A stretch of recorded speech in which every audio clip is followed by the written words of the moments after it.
another Monday morning art talk. My name's Steven Silver and I am your host. No, just kidding. I am here. Today's topic to discuss money. That's right, money. The thing that people don't like to discuss because, listen, this is the way the world works. We all want it. We all need it for something somehow. It's just the nature of it, right? So, but I always find that it's something that people try to put on at the very end. You could be in conversation with a new client and they don't want to bring up money. It's the last thing they're going to mention.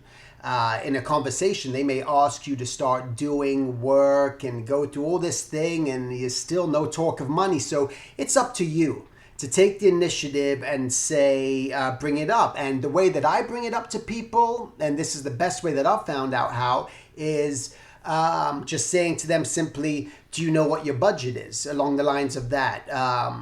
Because when you throw it out to them first, as far as trying to understand what their budget is, you can write that, just we're curious as to what your budget is for this, what budget you have in mind, things of that nature. That puts the ball in their court where they have to come back and then gives you the power to negotiate, okay? Because sometimes they'll ask you right off the bat, how much do you charge? And they want to know, straight away. So you got to be prepared for that. I'll get into that in a second. But first, I just wanted to discuss money in regards to working in the production, working in animation. Now, everyone lives in a different place, a different country, all over the world, okay? So rates are going to be different, but I'm in America, so I thought I'd tell you what the sort of rates are in America at a union studio. And the union studios are, not all animation studios are union, and the union studio is it could be like Cartoon Network, Disney, Nickelodeon, DreamWorks, so all these ones, Warner Brothers, where in order to start getting work there, you got to join the union, and that's where you're paying a monthly fee, and but what it provides you with is all your health benefits and some other stuff. So it's something that if you want to work for those studios, you'll be required to do, but they've set guidelines, which is nice. So there's like a minimum. So if I'm going into a union studio, there's a minimum amount that I can make as a brand new hiree. I've just been hired out of college. Wherever you are, you've just been hired from the Silver Jordan Academy. Hey, it happens. And you want to be out there. Now there's a minimum. So you say, okay, well, I'm a character designer. I want to do design. What's the minimum that I should get? And most of the productions already have their set amount. Usually they have what they have. Sometimes they don't have any more to give. They just don't. They've set their sort of rates. Sometimes, like we know that whole scandal went on where they were price fixing and all that, saying that this is, the amount. There was some madness going on there. But the studios, I know they do sometimes, hey, they got $300,000 in their budget. Now they got to distribute that between all these different artists. So that's what a producer's for. That's what they have to figure out.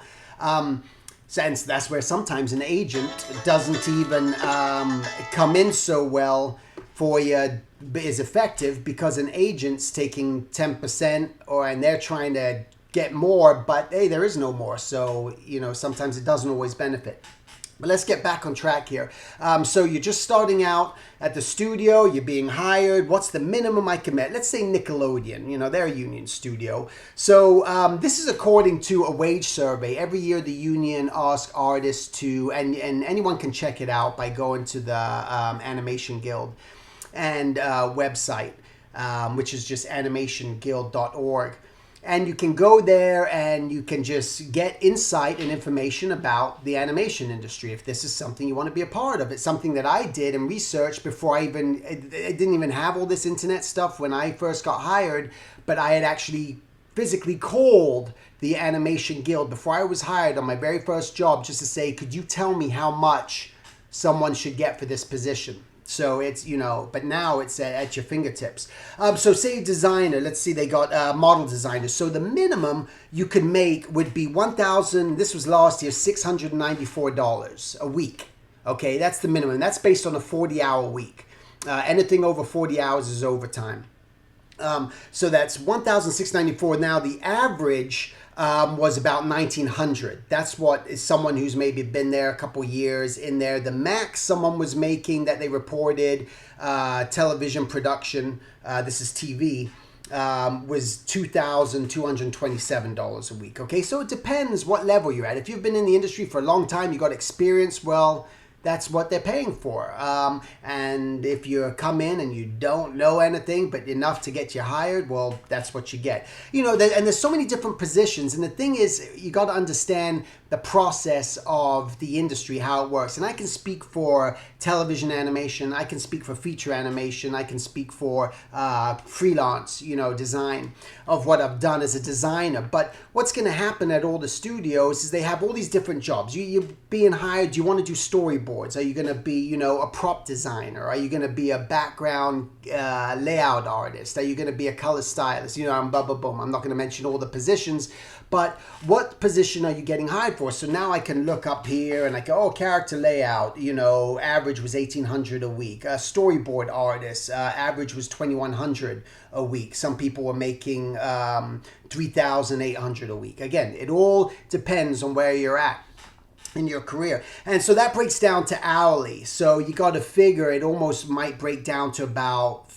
I don't know, 50 to, I don't have a calculator, $50 to $60, or maybe between $40 to $60 maybe an hour, you know, through there. So that's something. So you're coming down to hourly. So always think about that. Think about your hourly rate that you're going to work. You may be starting out and you're $35 an hour, you're $50 an hour, $100 an hour, whatever it may be. You determine, okay, I'm working this many hours a day, but my rate at the core of what I do, like an attorney, a plumber, everyone else, charging hourly. You charge hourly. Have that number in your head. What are you comfortable with that rate? So that's very important. So once you get into the production, you're hired, you're getting your weekly paycheck, and you got your job responsibilities. I just want to jump into that real quick is, you know, as a designer, you're going to be from prop design, layout design. You're going to be getting a script. You got to go through the script. You're going to get a breakdown of the script. It's going to tell you what new characters, what new scenes, what new props are going to need to be created. Okay, and also you're going to get the list within there of called special poses. Usually before the storyboards come, you're going to get, you know, just the basics. You know, well, I know we need this. We need this crazy looking bear because it's in the scene, but it hasn't been drawn yet. Eventually that bear is wearing a clown outfit. I didn't know that at first, but now I got to design the bear in a clown outfit. So there's costume changes. Yeah, you're involved. So whatever I can do within the 40 hours, that's what I have to do. And feature animation, same thing when I was at Sony Feature. You got your script, you meet with your directors, you know your premise, you got your sort of character description, and you go to town and you start drawing and you throw it on the wall and see what sticks. And eventually something's going to stick straight away. Sometimes you're beating it to death 100,000 times before anyone's happy with what you've done. And then you got to get into the production aspect where you're doing the turnarounds and you're doing expressions and attitudes and all this. And all that stuff's great just in general for if you're hired for anything. So that's what you're dealing with. On the freelance level, how I charge for money and how I mention things to people are the exact same way. If I get contacted by someone, I want to know what it's used, where it's going to be used, what it's for. Get as much information as you can. Most of the time it's going to be work for hire. Work for hire means that they own all the rights. Whenever you work for a studio, I get asked all the time, do I own the rights to Kim Possible or Danny Phantom, anything that I've drawn in the past? No, you don't. It's the studio. I'm hired by them and they own everything because it's not my own property. So that's something where it's called work for hire. So you're being hired for work for hire where they're going to own everything usually. But that's not always the case. Sometimes you'll get a job. I've done jobs where I just pretty much almost charging them, I'll do this design for you. But in a sense, they're almost licensing it from me. They can use it for this usage. They want to use it for all their mailing or something. Okay, well, it's just for mailing. So I'm going to charge you X amount of dollars, whatever it is, $2,500, $5,000, $100, whatever it's going to be. You're charging that. And then if they say, well, now we want to take it and we want to put it on t-shirts and we're going to sell those t-shirts. Okay, well, great. Well, this is going to be another fee. So having those sort of ideas established. And then again, always be prepared. I'll say to the people, do you have a budget in mind? What's your budget? If it's just through writing, I want to get them to see, because they may go higher than I even was anticipating. I go, whoa, that's great. Otherwise, they go a lot lower, and I go, whoa, this is insane. I'm not going to do it for that amount of money. But then you negotiate and you count and you say, this is my usual rate. This is what I usually do. Okay, so that's sort of the thing that's very important. And then knowing your hourly rate. So how do you work? They want to know how you work. Well, I work on however much an hour. I personally, I'm not going to be afraid to tell you, I work on $100 an hour. That's my rate.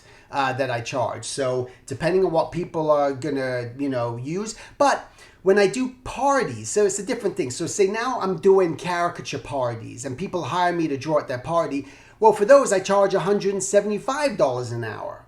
Okay, and that's someone just hiring me for 2 to 3 hours, just an independent person, not a studio, not anyone else. I mean, it could be a studio, but they're hiring me out of their own pocket and they'll pay me for the evening, and I work on that. So you always want to determine what it's going to be for. Don't just all of a sudden jump and say, oh, it's absolutely this much. I think you're in an industry where art is subjective, and in many ways there cannot be just one number that you can put on it. I think it would just be impossible to do, so you don't want to think like that. All right, so it's just very important just to know how much you are an hour, know what your day rate is, know what your weekly rate is, and you're basically just timesing the amount of hours, throughout the week.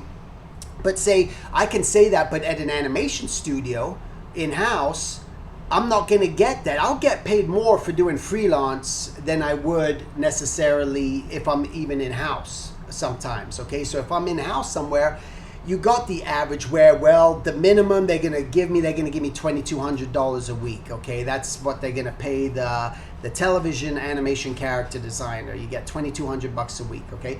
It could be less, could be more throughout that, but that's what you're going to get. So that's not $100 an hour, because that would be a lot. So again, knowing that I don't have a locked-in seat, locked-in job, I'm not working full-time, I'm working freelance, but I have this client, they want me, that's how you do it.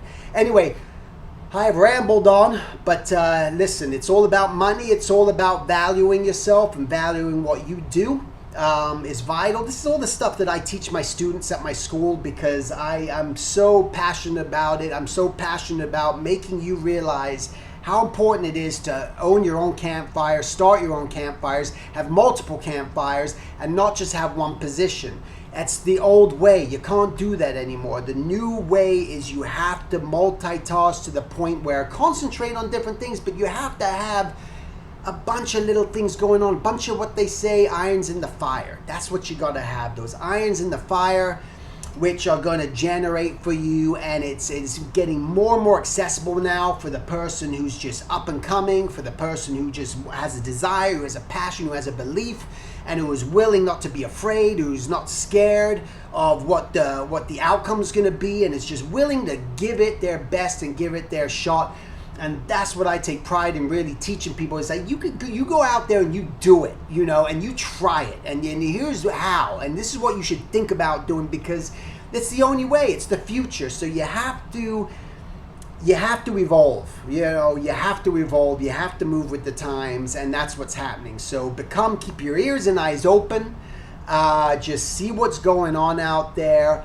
Learn the business aspect. Don't get bamboozled. Don't get screwed with not talking about money. Contracts are always supposed to be changed. They're not just one-sided. You negotiate. That's what contracts are for. And when you negotiate, that makes you even more of a professional, as opposed to just someone just willing just to give in. And that's it. And this is where the value comes in. So value what you do. You'll see we're living in the greatest time. I mean, the media, the entertainment industry is the biggest on the planet. It generates billions upon billions, more than any other industry on the planet, except maybe porn.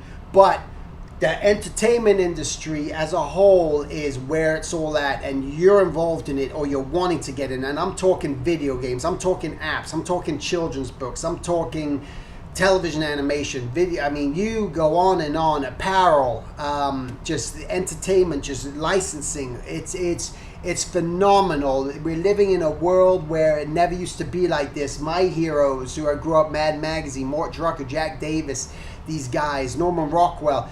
Al Hirschfeld, they never had anything like this. Okay, they did their thing, and they got their magazines, and they did their thing, their illustrations, their freelance jobs they had to do, but they couldn't reach out in the world the way that we can today. So stay strong, stay focused, get your stuff written down, know what it is that you want, value yourself, know how much you charge, and don't be afraid ever to talk about money. So that's it. You guys have a great one, and I'll talk to you next week. Take care.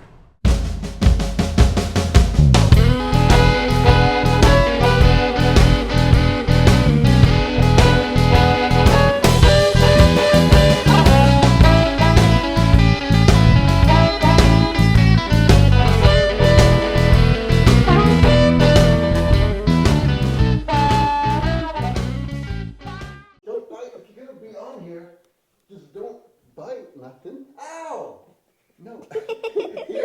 Don't. Danger. Ah. Once in a blue moon, you can see. Look at its tail. Oh. You big one. Okay. Oh. It does.